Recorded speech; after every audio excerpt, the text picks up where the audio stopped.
Put on your proton packs and let's go do some busting. It's time to rank the entire Ghostbusters franchise.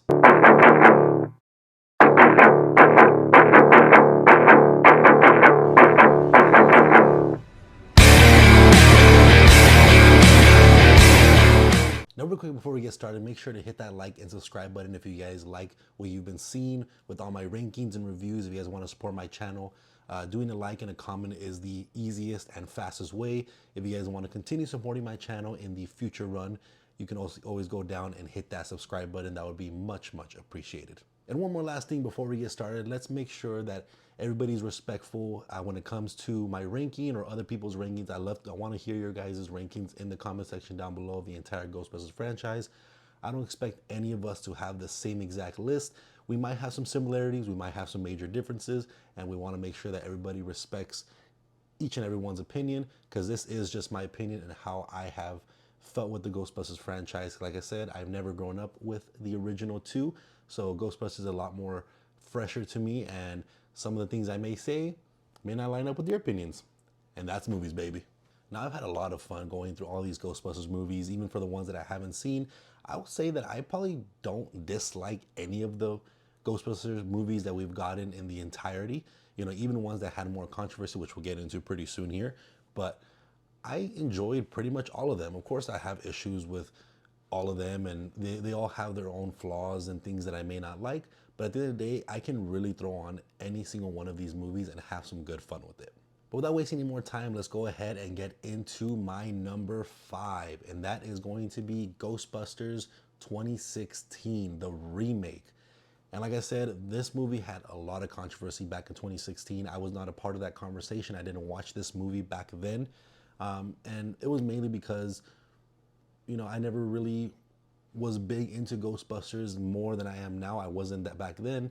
You know, like I said, this is more of a newer franchise. It didn't really excite me when I saw this movie kind of get announced back in the day. And I think this movie does a fine job with bringing some good humor with, like, Chris Hemsworth. He probably brought the majority of my laughs when it came to this film. There was a lot of comedy that fell flat on his face, but I do think there's still some charm to this film to have a lot of fun with. You know, doing the gender swap role was actually pretty interesting. And I've said this before in my review, but I think the biggest downfall of this movie is trying to completely erase the original casting, the original story, and starting fresh. I think what would have been really smart is if they had the original cast kind of pass the torch onto these women and to kind of continue the Ghostbusters. I feel like that would have made the story a lot more cohesive and a lot better, and I think would have resonated a lot better with fans than what the 2016 one does now. But like I said, I still thoroughly enjoy it overall, and I can have fun with it. So that is my number 5.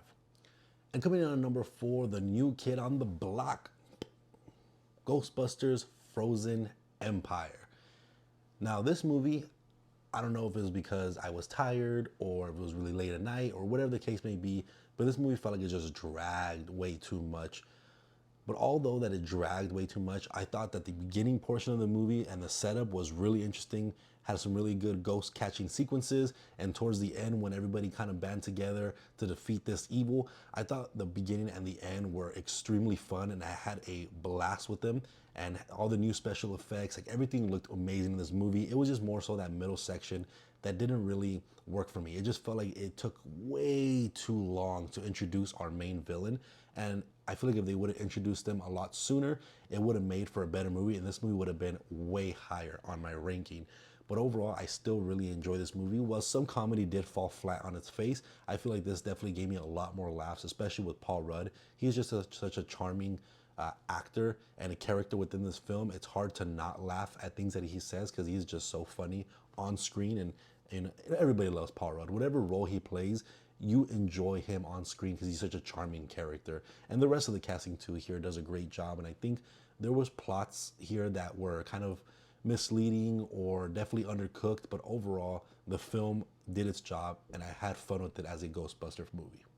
But coming on my number 3, it is going to be Ghostbusters 2.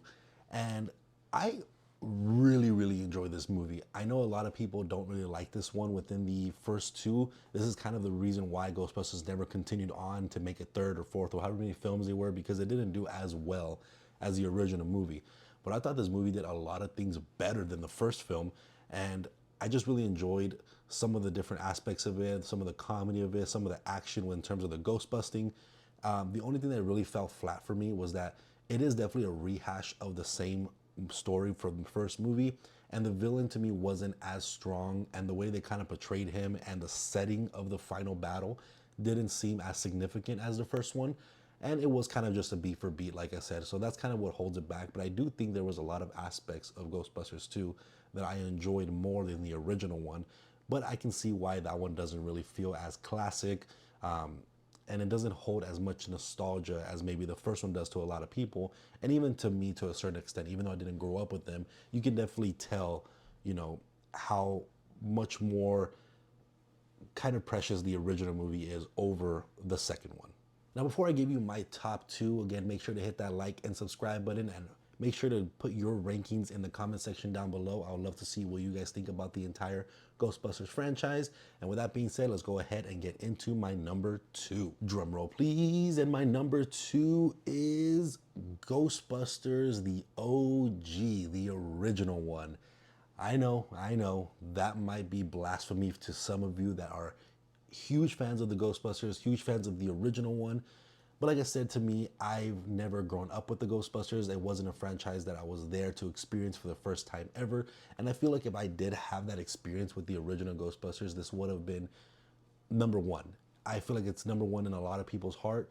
There might be other ones that are number one in people's heart, but I do really enjoy this film. I appreciate it for what it does in the Ghostbusters franchise and what it does to set up this kind of franchise that we've gotten for the past 40 years at this point. But there are just some things that, of course, that to me don't age as well. While I can accept that this is old school 80s effects and everything like that, when you're watching it in the new era where effects are just grand and beautiful and looks ultra realistic sometimes, you have a little bit of that disconnect. And I do think there were certain things of this movie that didn't really resonate with me perfectly. I think there were still a lot of plots that kind of fell short. And for a movie that I had a lot of fun now, way more than when I originally watched it when I was a little bit younger, this still movie has a lot of dialogue, and it definitely does drag out some of the plots, and it doesn't make it for a super action-packed movie that you can enjoy all the time. But I still have a lot of fun with it, and I can throw this movie on every once in a while. I'm not going to watch these movies all the time. It's one of those things that you have to be in the mood to watch it. With all of these movies, even though I enjoy all of them, it's one of those movies you definitely have to be in the mood to watch. But like I said, I really appreciate the legacy of this original movie. I had a blast rewatching it this time around, and I'm definitely consider myself a Ghostbusters fan after seeing all of these films. And I do hope, in a sense, that they do continue on with the Ghostbusters. But if you've heard my thoughts of what I think about that in my Frozen Empire review. But finally, at my number one, it is going to be Ghostbusters Afterlife. And I really enjoy this one just because you have your new casting, you have your original cast. It doesn't fully rely on the original casting. It definitely does go for those nostalgia strings and trying to pull on that. But I do enjoy the new setting. It's one of those first movies that it doesn't really feel like it's trying to retell the same story while you have to make everybody believe again.